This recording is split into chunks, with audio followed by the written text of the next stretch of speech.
Hello everyone, welcome to my channel alpha knowledge box. इस video में आज हम एनसीईआरटी क्लास 7 साइंस के चैप्टर 9 मोशन एंड टाइम के एनसीईआरटी एक्सरसाइज को डिस्कस करने वाले हैं। चलिए एनसीईआरटी एक्सरसाइज को स्टार्ट करते हैं। क्वेश्चन नंबर फर्स्ट है, classify the following as motion along a straight line, circular और ऑसिलेटरी मोशन। यहाँ पर कुछ स्टेटमेंट्स दिए हुए हैं जिन्हें आपको अच्छी तरह से रीड करना है और ये बताना है कि उनमें कौन सा मोशन हो रहा है, straight line motion, circular motion या फिर ऑसिलेटरी मोशन। फर्स्ट स्टेटमेंट है, motion of your hand while running. जब आप रन करते हैं, दौड़ते हैं, तो आपका हैंड किस तरह का मोशन करता है। इसे समझने का सबसे अच्छा एग्जाम्पल है ये पेंडुलम। ये थ्रेड है और इसे बॉब बोलते हैं। अगर आप इसे लेफ़्ट साइड मूव कर दें या फिर राइट साइड मूव कर दें तो ये एक फिक्स टाइम पीरियड पर लेफ़्ट और राइट मूव होता है। ठीक इसी तरह से जब आप रन करते हैं तो आपका हैंड लेफ़्ट साइड और राइट साइड एक फिक्स टाइम पीरियड पर मूव होता है, इसलिए ये मोशन एक ऑसिलेटरी मोशन है। सेकेंड स्टेटमेंट है, motion of a horse pulling a cart on a straight road. कोई इस तरह से स्ट्रेट रोड है और इस पर एक हॉर्स पुलिंग कार्ट मूव कर रही है, तो इस तरह के मूवमेंट को हमेशा स्ट्रेट लाइन मोशन कहते हैं। अगला स्टेटमेंट है, motion of a child on a merry go round. यहाँ पर अगर आप ध्यान दें तो राउंड की बात करें, यानी सर्कुलर फॉर्म में मोशन हो रहा है, इसलिए यहाँ पर मोशन सर्कुलर मोशन होगा। फोर्थ स्टेटमेंट है, motion of a child on a सीसा। सीसा हमेशा अप साइड और डाउन साइड एक फिक्स पीरियड में मूव होता है, इसलिए ये एक ऑसिलेटरी मोशन है। फिफ्थ स्टेटमेंट है, मोशन ऑफ ए हमर ऑन एन इलेक्ट्रिक बेल। ये भी एक ऑसिलेटरी मोशन है। लास्ट स्टेटमेंट है, motion of a train on a straight bridge. इस तरह का कोई स्ट्रेट ब्रिज है, उस पर एक ट्रेन मूव हो रही है, तो यहाँ पे चूंकि स्ट्रेट फॉरवर्ड आगे की साइड एक लीनियर मोशन में मोशन हो रहा है, इसलिए ये एक स्ट्रेट लाइन मोशन है। चलिए क्वेश्चन को एक बार रिपीट करते हैं। फर्स्ट स्टेटमेंट है, motion of a your hand while running. ये है oscillatory motion. Second, motion of a horse pulling a cart on a straight line. ये है स्ट्रेट लाइन मोशन। नेक्स्ट है, motion of a child in a merry go round. ये है circular motion. Next है, motion of a child on a सीसा। ये है oscillatory motion. Fifth है, मोशन ऑफ अ हमर ऑन एन इलेक्ट्रिक बेल। ये है ऑसिलेटरी मोशन। और लास्ट है, motion of a train on a straight bridge. ये है straight line motion. Question number 2, which of the following are not correct. यहाँ पर कुछ स्टेटमेंट्स दिए हुए हैं जिन्हें आपको ये बताना है कि कौन सा करेक्ट है और कौन सा नॉट करेक्ट है। फर्स्ट स्टेटमेंट है, the basic unit of time is second. Time की बेसिक यूनिट सेकेंड होती है, ये करेक्ट स्टेटमेंट है क्योंकि SI unit of time is second. Second statement है, every object moves with a constant speed. सभी ऑब्जेक्ट कांस्टेंट स्पीड से move करते हैं, तो ऐसा नहीं होता है, ये कांस्टेंट या फिर वेरिएबल दोनों स्पीड से मूव हो सकते हैं, इसलिए ये नॉट करेक्ट है। Speed of the object is constant और वेरिएबल। स्टेटमेंट है, distance between two cities are measured in kilometre. ये करेक्ट स्टेटमेंट है क्योंकि kilometre is a bigger unit और यहाँ पर डिस्टेंस काफ़ी लॉन्ग है, लंबा है, इसलिए किलोमीटर के द्वारा ही दो सिटीज़ के बीच की दूरी को मेज़र करेंगे। फोर्थ स्टेटमेंट है, the time period of a given pendulum is not constant. किसी भी दिए हुए पेंडुलम का टाइम पीरियड कांस्टेंट नहीं होता है। ये नॉट करेक्ट स्टेटमेंट है क्योंकि पेंडुलम का टाइम पीरियड उसमें लगे हुए थ्रेड पर डिपेंड करता है। The time period depends upon the length of the thread. Fifth statement है, the speed of a train is expressed in metre per hour. ये नॉट करेक्ट स्टेटमेंट है क्योंकि the speed of the train is measured either in kilometre per hour और metre per second. इसके बाद जितने भी questions हैं वो न्यूमेरिकल क्वेश्चन हैं। चैप्टर की हेडिंग क्योंकि मोशन एंड टाइम है, इसलिए यहाँ पर जितने भी क्वेश्चन पूछे गए हैं वो टाइम पीरियड से, स्पीड से या फिर डिस्टेंस से रिलेटेड है, इसलिए आपको टाइम पीरियड का फार्मूला, स्पीड का फार्मूला और डिस्टेंस का फार्मूला याद होना चाहिए। Question number 3, a simple pendulum takes 32 second to complete 20 oscillation. What is the time period of the pendulum. यहाँ पर ये पूछा जा रहा है कि एक सिंपल पेंडुलम को 20 ऑसिलेशन कंप्लीट करने में 32 सेकेंड्स लगते हैं, तो एक ऑसिलेशन में कितना टाइम पीरियड यूज़ होगा। यहाँ पर 20 ऑसिलेशंस के लिए 32 सेकेंड्स लग रहे हैं। अगर आप 32 को 20 से डिवाइड कर दें तो आंसर मिल जाएगा। आप लिखेंगे number of oscillation equal to 20, इसके बाद total time taken to complete 20 oscillation equal to 32 second. इसके बाद टाइम पीरियड का फॉर्मूला लगा दीजिए, ये हो जाएगा total time taken upon number of oscillation. इसलिए आप लिखेंगे 32 डिवाइडेड बाई 20। जब 32 को 20 से डिवाइड करेंगे तो आंसर आ जाएगा 1.6 सेकेंड। इसलिए the time period of the pendulum equal to हो जाएगा 1.6 second. Question number 4, the distance between two station is 240 kilometre. A train takes 4 hours to cover this distance. Calculate the speed of the train. यहाँ पर 2 stations के बीच का distance 240 kilometre है, जिसे एक train 4 hours में कवर करती है। यहाँ पर आपको ट्रेन की स्पीड को कैलकुलेट करना है। जब स्पीड को कैलकुलेट करना होता है तो डिस्टेंस को टाइम से डिवाइड कर देते हैं, इसलिए आप लिखेंगे distance between the two stations equal to 240 kilometre. इसके बाद time taken cover this distance equal to 4 hours. इसके बाद स्पीड का फॉर्मूला यूज़ करिए, distance upon time taken. Distance है 240 किलोमीटर्स और टाइम है 4 आवर्स, इसलिए 240 अपॉन 4 हो जाएगा। जब 240 को 4 से डिवाइड करेंगे तो आंसर आ जाएगा 60 किलोमीटर पर आवर। इसलिए आंसर हो जाएगा speed of train equal to 60 kilometre per hour. Question number 5, the odometer of a car reads 57,321 kilometre when the clock shows the time 8:30 AM. What is the distance moved by the car if at 8:50 AM the odometer reading has changed to 57,336 kilometer? Calculate the speed of the car in kilometer per minute during this time. Express the speed in kilometer per hour also. एक car है जिसने 8:30 AM पर इतनी speed cover की और 8:50 AM पर इतनी speed cover की, यानी 21 से 36 किलोमीटर तक ये पहुंच गई। अब आपको कार की स्पीड को किलोमीटर पर मिनट्स में और किलोमीटर पर आवर में कैलकुलेट करना है।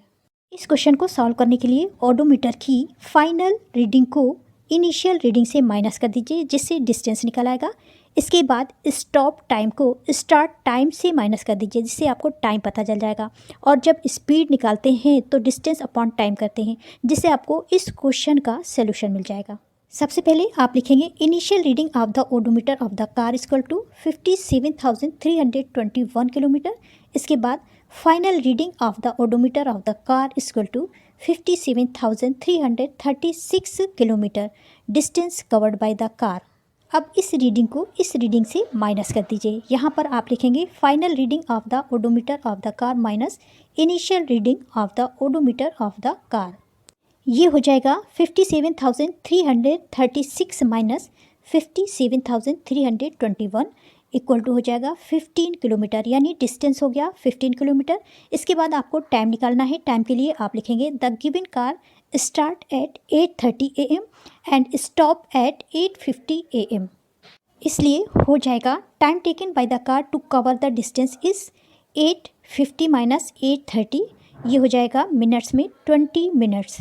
इस तरह से distance covered by the car equal to हो जाएगा 15 किलोमीटर और time taken by the car equal to हो जाएगा 20 मिनट्स। इसके बाद स्पीड के फॉर्मूला को यूज़ करिए, distance covered by time taken. ये हो जाएगा 15/20। 15 को 20 से डिवाइड करेंगे तो आंसर आएगा 0.75 किलोमीटर पर मिनट्स। क्वेश्चन में आपसे स्पीड किलोमीटर पर मीटर्स में और स्पीड किलोमीटर पर आवर्स में निकालने को बोला गया है। ये स्पीड हो गई किलोमीटर पर मिनट्स में। अब आपको किलोमीटर पर आवर में निकालना है, इसलिए फिर से कैलकुलेशन करेंगे। 16 मिनट्स इक्वल टू होता है 1 आवर, इसलिए आप लिखेंगे 20 मिनट्स इक्वल टू 1/60 इंटू 20। 20 इधर जाएगा, 20 1 सा 20 हो जाएगा और 23 सा 60 हो जाएगा। इसलिए यहाँ पर वैल्यू आ जाएगी 1/3 hours. Time taken by the car equal to हो जाएगा 1/3 आवर्स। अब स्पीड के फॉर्मूला में इसे पुट कर दीजिए, distance covered by time taken. Distance है 15 और टाइम टेकन है 1/3। इसको जब कैलकुलेट करेंगे तो आंसर आ जाएगा 45 kilometre per hour. Question number 6, Salma takes 15 minutes from her house to reach her school on a bicycle. If the bicycle has a speed of 2 meter per second, calculate the distance between her house and the school. Salma अपने घर से अपने school तक 15 minutes में पहुंचती है और उसकी साइकिल की स्पीड है 2 मीटर पर सेकेंड। आपको ये कैलकुलेट करना है कि स्कूल से उसके घर तक का डिस्टेंस कितना है। किसी भी न्यूमेरिकल को सॉल्व करने से पहले आप ये देखिए कि उसमें जो भी न्यूमेरिकल वैल्यूज़ दी हुई हैं उनकी यूनिट क्या है। यहाँ पर 15 मिनट्स है और यहाँ पर 2 मिनट्स पर सेकेंड है, इसलिए इन दोनों की यूनिट को एक जैसा पहले करना पड़ेगा, फिर सॉल्व करना पड़ेगा। आप यहाँ पे लिखेंगे time taken by Salma to reach her school from her house equal to 15 minutes, और 15 मिनट्स को सेकेंड में कन्वर्ट करने के लिए 60 से मल्टीप्लाई करेंगे, तो 15 इंटू 60 इक्वल टू हो जाएगा 900 सेकेंड। सलमा के साइकिल की स्पीड है 2 मीटर पर सेकेंड, इसलिए डिस्टेंस निकालने के लिए स्पीड को टाइम से मल्टीप्लाई करेंगे। आप लिखेंगे distance covered equal to speed into time taken. Speed है 2 मीटर पर सेकेंड और टाइम है 900 सेकेंड। जब 900 को 2 से मल्टीप्लाई करेंगे तो आंसर आ जाएगा 1800 मीटर। डिस्टेंस मीटर में हो गया 1800 metre.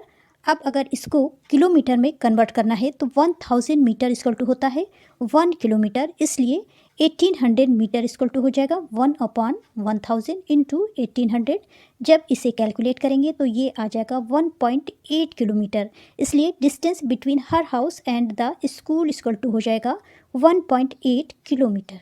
Question number 7, show the shape of the distance time graph for the motion in the following case. यहाँ पर आपको 2 केसेस के लिए टाइम डिस्टेंस ग्राफ बनाना है। पहला है a car moving with a constant speed और दूसरा है a car parked on a side road. First case देखते हैं। A car moving with a constant speed covers equal distance in equal interval of time. Such motion of car is represented in the given distance time graph. इस graph के द्वारा इस case को show करेंगे। यहाँ पर कांस्टेंट स्पीड है तो इक्वल इंटरवल ऑफ टाइम भी होगा। जब ग्राफ टाइम और डिस्टेंस के बीच में बनाया जाता है तो उसे डिस्टेंस टाइम ग्राफ बोलते हैं।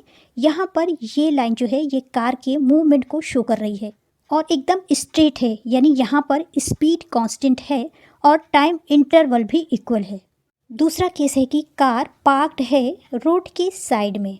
यहाँ पर आंसर हो जाएगा the distance time graph of a car parked on a roadside in such that with the increase in time there is no change in distance as shown in the given figure।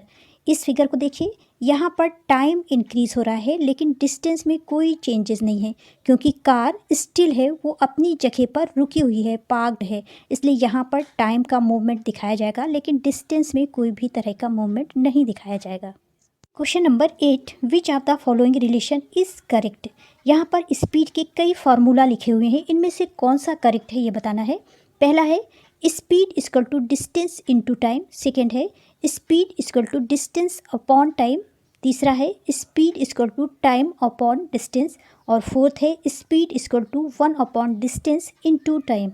यहाँ पर correct formula है second, distance upon time. Question number 9, the basic unit of speed is. पहला option है kilometre per minutes, दूसरा metre per minutes, तीसरा kilometre per hours और fourth metre per second. इसका correct answer है मीटर पर सेकेंड, क्योंकि basic unit of distance is metre और basic unit of time is second और speed का formula होता है डिस्टेंस अपॉन टाइम, इसलिए यहाँ से डिस्टेंस से मीटर लेंगे और टाइम से सेकेंड लेंगे, इसलिए करेक्ट आंसर हो जाएगा metre per seconds. Question number 10, a car moves with a speed of 40 kilometres per hour for 15 minutes and then with a speed of 60 kilometre per hour for the next 15 minutes. The total distance covered by the car is. First option है 100 kilometres, second है 25 kilometres और third है 15 kilometres और fourth है 10 kilometres. यहाँ पर correct answer होगा 25 kilometres. चलिए देखते हैं कि 25 किलोमीटर्स कैसे आएगा। यहाँ पर 2 डिस्टेंस निकालने पड़ेंगे। पहला speed 40 kilometres per our 15 minutes में और दूसरा speed 60 kilometres per our 15 minutes में, और इन दोनों को टोटल करना होगा, तब करेक्ट या टोटल डिस्टेंस आएगा। चलिए पहले फर्स्ट केस देते हैं। Speed 40 kilometres per hour, time equal to है 15 मिनट्स, ये हो जाएगा 15 डिवाइडेड बाई 60 आवर्स, तो डिस्टेंस D1 हो जाएगा स्पीड इंटू टाइम। 40 को 15 अपॉन 60 से जब मल्टीप्लाई करेंगे तो आंसर आ जाएगा 10 किलोमीटर। इसी तरह से सेकेंड केस के लिए डिस्टेंस निकालेंगे। यहाँ पर स्पीड है 60 kilometre per hour, time same है 15 मिनट्स। ये हो जाएगा equal to 15 divided by 60 hours. Distance 2 हो जाएगा, स्पीड इंटू टाइम, यहाँ पर v नहीं है, इक्वल टू हो जाएगा 60 into 15 divided by 60 equal to 15 kilometre. चलिए अब टोटल डिस्टेंस निकाल लेते हैं। D1 प्लस D2, D1 था 10 किलोमीटर और D2 है 15 किलोमीटर, इसलिए आंसर आ जाएगा 25 kilometre. Therefore total distance covered by the car equal to 25 kilometre. इस तरह से 25 किलोमीटर करेक्ट है। Question number 11, suppose the two photographs shown in figure 13.1 and figure 13.2 had been taken at an interval of 10 seconds. If a distance of 100 meter is shown by 1 centimeter in these photographs, calculate the speed of the blue car. यहाँ पर दो photographs ली गई हैं। Suppose ये वाली photograph इस photograph के 10 seconds के बाद ली गई है। अगर 100 मीटर इक्वल टू 1 सेंटीमीटर हो तो ब्लू कार की स्पीड को कैलकुलेट करना है। इसके लिए आपको इस तरह से दोनों फोटोग्राफ में स्केल बना लेनी है। 0 सेंटीमीटर, 1 सेंटीमीटर, 2 सेंटीमीटर, 3 सेंटीमीटर, यहाँ तक पूरी स्केल बना लेनी है। अब ये वाली यहाँ पर देखिए डिस्टेंस 8 सेंटीमीटर पर है और ये ब्लू कार आगे बढ़ करके 10 सेंटीमीटर पर पहुँच गई है। इसे आप खुद करने की कोशिश करिएगा। Question number 12, figure 13.5 shows the distance time graph for the motion of two vehicles A and B, which is one of them moving faster. इस ग्राफ में टू व्हीकल्स A और B दिखाई गई हैं। यहाँ पर आपको बताना है कि किसकी स्पीड फास्ट है। इसे इस ग्राफ के द्वारा समझेंगे। Vehicles A is moving faster than vehicle B, speed is given by the relations. Figure में देखिए ये एक टाइम पीरियड है और यहाँ पर B कार है और इसने डिस्टेंस इतना कवर किया है, जबकि ए कार ने इसी टाइम इंटरवल पर इतना डिस्टेंस कवर किया है। इस तरह से हम कह सकते हैं कि ए कार फास्टर है। इसके लिए आप लिख सकते हैं this relation is shows that speed of a vehicle is greater if it cover more distance in a given interval of time. To compare the distance, draw a line perpendicular to the time axis as shown in the following distance time graph. It is evident that for a given time t, the distance covered by vehicle A is more than vehicle B. Hence, vehicle A is moving faster than vehicle B. जब आप इस time interval पर इस तरह से एक perpendicular line खींचेंगे और डिस्टेंस को इस तरह से ड्रॉ करेंगे तो आपको क्लियर हो जाएगा कि A व्हीकल की स्पीड फास्ट है। Question number 13, this is the last question of the chapter. Which of the following distance time graph a truck moving with speed which is not constant. यहाँ पर 4 graph दिए हुए हैं, इसमें से कौन सा ग्राफ ट्रक की नॉट कॉन्स्टेंट स्पीड को शो कर रहा है। चलिए सबसे पहले इस ग्राफ को देखते हैं। यहाँ पर ये लाइन शो कर रही है कि यहाँ पर किसी भी तरह का कोई भी मूवमेंट नहीं हो रहा है क्योंकि डिस्टेंस कवर नहीं हुआ है। अगर लाइन इस तरह से स्ट्रेट फॉर्म में है इसका मतलब है कि कांस्टेंट स्पीड में मूवमेंट हो रहा है। और जब ग्राफ में इस तरह से कर्व लाइन को शो किया जाता है तो इसका मतलब होता है कि स्पीड कांस्टेंट नहीं है, इसलिए यहाँ पर करेक्ट आंसर हो जाएगा ये वाला graph. This is the end of video. Thanks for watching. अगर आपको ये वीडियो अच्छी लगी हो तो मेरे चैनल को लाइक, शेयर एंड सब्सक्राइब करें।